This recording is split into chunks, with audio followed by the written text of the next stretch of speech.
Now, talking about user testing, but you might wonder what it actually is. Well, essentially it's measuring how easy it is to use a product. It's also helping to understand people's perceptions and attitudes, because it's not quite as simple as how easy it is, because it's also interacting with any system. It's also emotional, and it's about how people feel. So something could be really, really easy, but people don't like to use it, and you can establish that from user testing as well. Now, there's a couple of golden rules when we're looking at usability testing. One is you need to test with people who represent your user base. So if you're developing a website with non-technical people, and you go down the corridor and you test it out on the developers in your team, then don't be surprised if it flops when you go live, because they weren't your user base, they didn't think the same way, they didn't understand the same product. Likewise, if you test out in the marketing team and the promotion team, people know about the company, the organisation, the job, and you need real people who represent your users. And also doing realistic tasks, so you need to find out what people really do, and that can be different for every site. You might be buying goods, you might be buying information, but that's something, whenever you work with usability professionals and user testing, they'll work with you to identify what it is people actually do. Now, we can test in a lab environment. You might be familiar with the rooms that have double-sided mirrors, so you can observe that there's a person being tested who can't see you, and that always works quite well. And you know, with the kind of equipment that we have today, it's very mobile, so we can test in people's homes and workplaces. And remotely moderated testing is becoming a lot more popular now. So you might have a test participant sitting at home in Aberdeen, a facilitator in Manchester, and your clients watching all day via the WebEx. So we've got that capability now, and that's useful if you've got very niche groups you're trying to recruit who fit in with your user base, and you can't necessarily get them into a lab. That's something worth considering. And what we do is we use these results to improve the products in line with client goals. Now, something that quite often I get asked is, well, if it's all about usability, what about the client? You know, if it's about meeting the user needs. But it's always a balance. It's a balance between the user needs and the client goals that we'll be looking to match up. So we can't have a perfect user experience if it doesn't meet your company goals. Now, when can you do user testing? We can do it from very, very early on. I mean, you can actually do user testing with screen design scribbled on a piece of paper prototyping, or very basic electronic prototypes. Sometimes it's very, very useful because you might want to test out an early design and a concept, and if you don't want to spend tens or hundreds of thousands of pounds on development, then you can find out about the ideas and use it to help you evolve your design. You can also test on completed systems and live systems. A lot of people will be recommending that you usability test on a regular basis, perhaps every 18 months as part of your maintenance, just to make sure that things haven't crept in, particularly with a lot of user-generated content.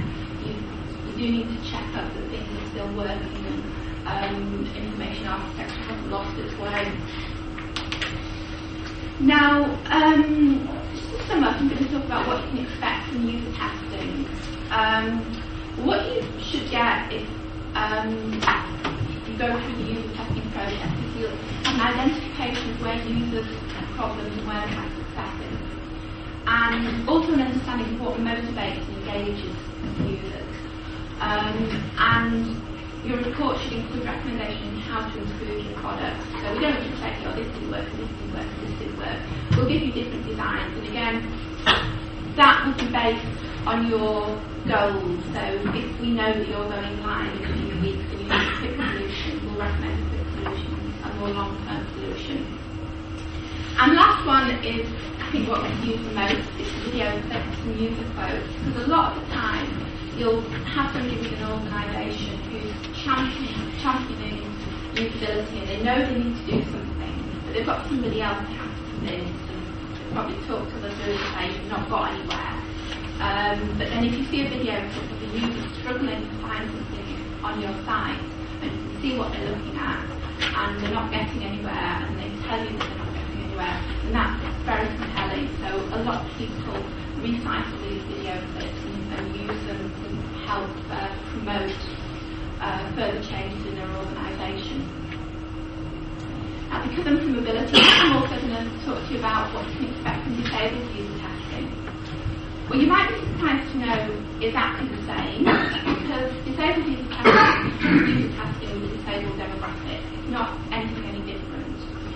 But what it does provide you with is a more rigorous approach, and the reason for that is as soon as you're testing with disabled participants, you're also testing for accessibility and you're testing access technologies, things like screen readers. So it's very economical in the credit crunch because if you had a separate accessibility and usability budget, you can combine them.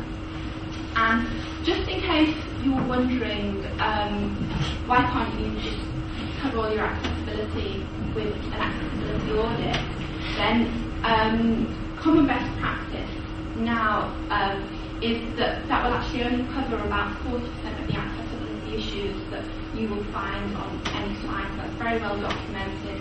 And if there's anybody here who likes reading standards, the World Correct standards, the ISO standards, or PAS 78, which is being rewritten, you'll see it does all recommend testing with disabled users rather than just doing an audit. And finally, a little bit about us. Well, we're the only charity dedicated to ICT access to people with disabilities, and our consultancy team provides usability and accessibility services, and we do have a range of clients both in private and public sector. Okay, and that's it. Thank you very much.